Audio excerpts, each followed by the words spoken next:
The section I'm going to read takes place temporally toward the end of the story and also physically toward the end of the book, and concerns a man of middle age returning to his home parish in County Kerry, Ireland, after working abroad, most probably in London, for 2 decades as a result of the fact that there was no work in his own parish.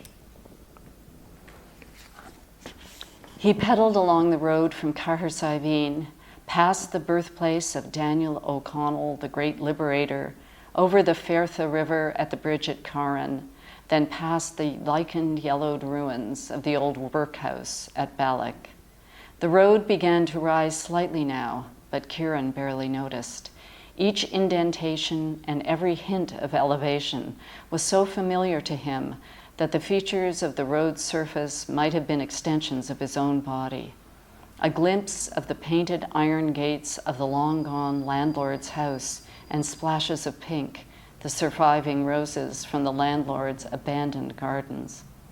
And then to his right, the empty Gothic window of the church ruins, fragile over the potent shadow thrown by its own darkened walls, and all around it, the undulations of the burial ground, and those teeth of stone, unembellished markers for the graves of the poor.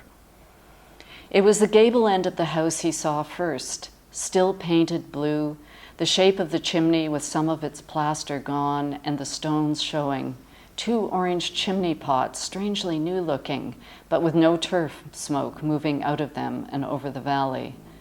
There had never been a lane except the one that led back to the 5 fields Jerry O'Connell had built, and the grass had always grown right up to Jerry Annie's stoop. This grass was long now, and once he dismounted from the bicycle, it began to soak his shoes. The red paint he himself had put there years ago had peeled and faded, and the door was slightly ajar. Not knowing what to do or how to let his new self enter, he came to a halt in front of the threshold. He had torn in and out of this door as a boy, but now hesitated to announce the man he had become.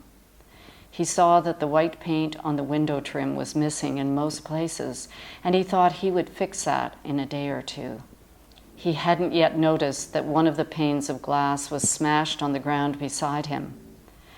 With the flat of his hand, he pushed on the door, but it didn't budge, so he used his shoulder to nudge it open, then stepped over the weed-choked threshold and into the room. So familiar were the shapes around him, it took him some time to realize that the interior had changed, though Jerry Annie's belongings were everywhere in the room. Her kettle sat on the ashes of her fire, the iron bar from which it had hung having rusted and collapsed. The pattern on the oilcloth that covered her table was indistinguishable, furred by dust. 2 cups and saucers sat on the table, similarly coated, and one was broken, likely by visiting sheep, who had defecated, he was beginning to find, all over the concrete floor.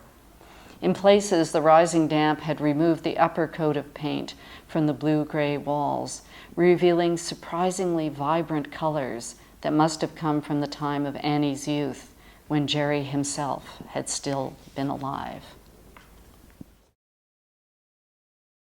The idea for the story came from several sources, but one of the most profound sources was situated in County Kerry in the mountains and concerned an abandoned house that I decided to explore.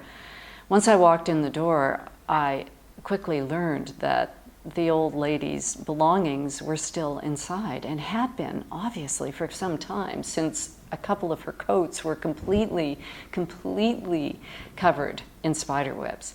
It was almost like discovering the tomb of an Egyptian princess, in that everything this little old lady would have needed in the afterlife was basically in her little cottage, which by this time was covered in brambles and ivy, and the doors were starting to choke up with weeds, and as were the windows. There was something very, very moving about it, and I suppose I should have felt sorry for her in that no one cleared her belongings out of her house, but at the same time I felt that the house remained untouched, which was in its own way, a kind of respectful manner of dealing with her absence. And I asked a neighbor about the little house. I'd been driving by it for years and years, but had not sort of fully managed the nerve to trespass. And he said, "Oh, yes, that was Patty Annie's house.